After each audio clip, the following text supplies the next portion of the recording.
COVID-19, the whole thing was premeditated. It was murder. It was active terrorism. And let's not pretend like maybe there's a more complex explanation for, I don't know, the facts. And the facts are, for 58 years, the United States, the UK, in collaboration with researchers around the world, planned to use coronavirus to instill the most tyrannical reform of society that this generation has ever seen.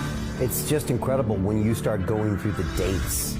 Throughout the 70s, going into the early 80s, what they found was that this crazy thing that they had labeled coronavirus was engineerable to all sorts of specification. What's important about the vaccine that Pfizer patented in 1990, so when I hear somebody come along and tell me that they had Operation Warp Speed, that only took 30 years of failed trial after failed trial, which included as recently a series of publications that said coronavirus and the vaccine concept cannot coexist. It's so hard to believe that they left such a blatant paper trail. You know, we've spent the last 3 years going, no, they couldn't have really planned this, right? We wouldn't have governments in collusion with this. We wouldn't have like China in on it too, would we? Well, the answer is yeah, all of them were in on it. You finished that speech in the EU with some strong statements. Nature was hijacked. Science was hijacked. Morality was suspended. No more gain-of-function research. No more weaponization of nature. No more corporate patronage of science. Unless they assume 100% product liability. For every injury and every death that they maintain. Thank you very much. The audacity of the crime paralyzes us to go, holy shit. We are actually now living in a world where we know that 8 to 9 million people were murdered by the Allied governments. Murdered. And we're fine with that.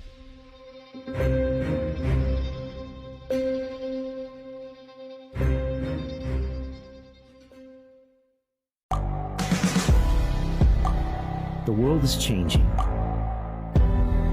Inspiration is everywhere.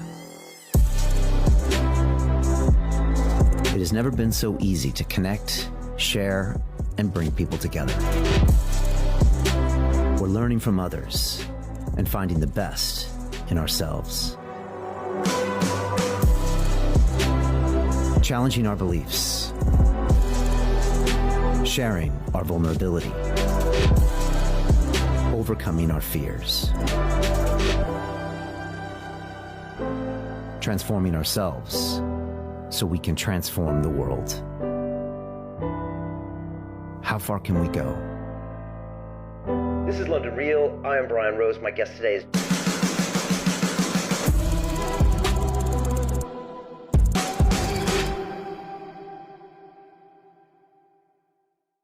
This is London Real. I am Brian Rose. My guest today is Dr. David Martin, the American author, professor, and researcher.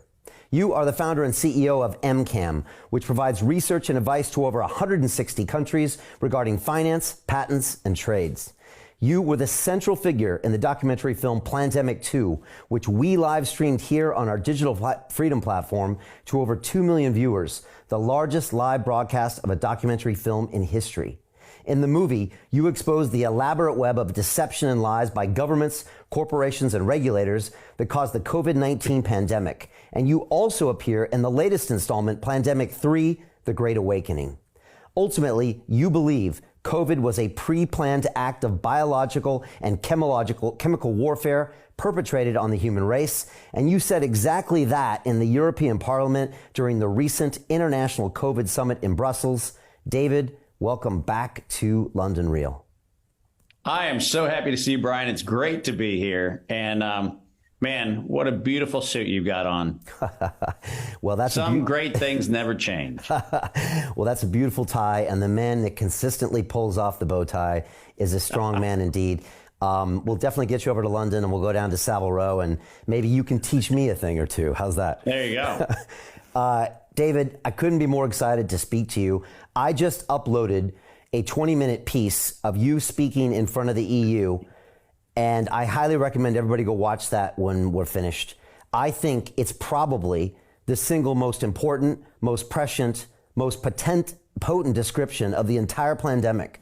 And you break down everything that you've been talking about for 20 plus years, and you take us all the way back to 1965 when this whole thing started.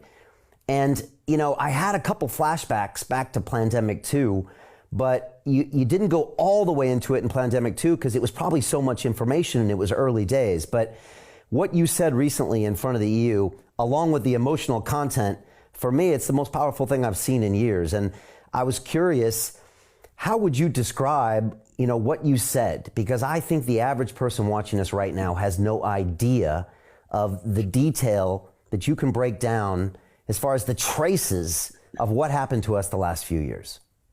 Brian, a lot of people have asked how I do research.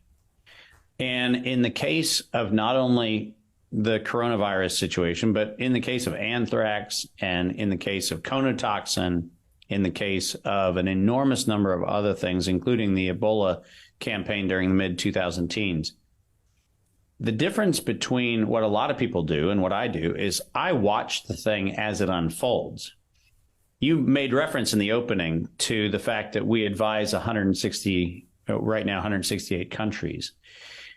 What I receive inside of our corporate structure is the innovation disclosures, contracts, records of procurement, all kinds of things. And that goes into the Cuisinart of our data. It's how we make our global equity indexes that are traded. It's how we do our business. And so we don't look for things. We actually have a system that flags things. I can set flags for all sorts of things. I can set flags for violations of laws. I can set flags for all sorts of either themes or content or actors or whatever. And in the early 2000s, and a lot of people don't know this, but in the early 2000s, when we were asked to look into the anthrax outbreak, which most people don't even remember. I mean, when we talk about September 2001, everybody thinks about planes and towers. But the global fear in September of 2001 and the thing that was exploited to pass what ultimately became the PrEP Act in 2005 was the anthrax outbreak that allegedly happened at the end of the month. And because of the cognitive dissonance of did planes really fly into towers, people forget that the real terrorist attack was actually anthrax. And the problem about forgetting that is people also forget that several years after the alleged investigation, we were able to definitively and unequivocally and without censorship say the United States Department of Defense attacked America. There you go. It's not hard. And the problem, right, is by the time that statement was made, kind of like UFOs are real, gender isn't real, all of the crazy other things that people say, the problem is by the time you get to the conversation where people admit, oh my gosh, the U.S. really did anthrax to itself, people have forgotten the story.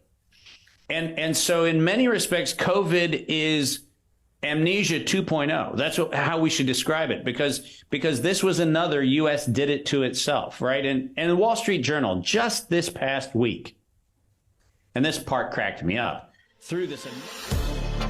To continue watching the rest of the episode for free, visit our website londonreal.tv or click the link in the description below.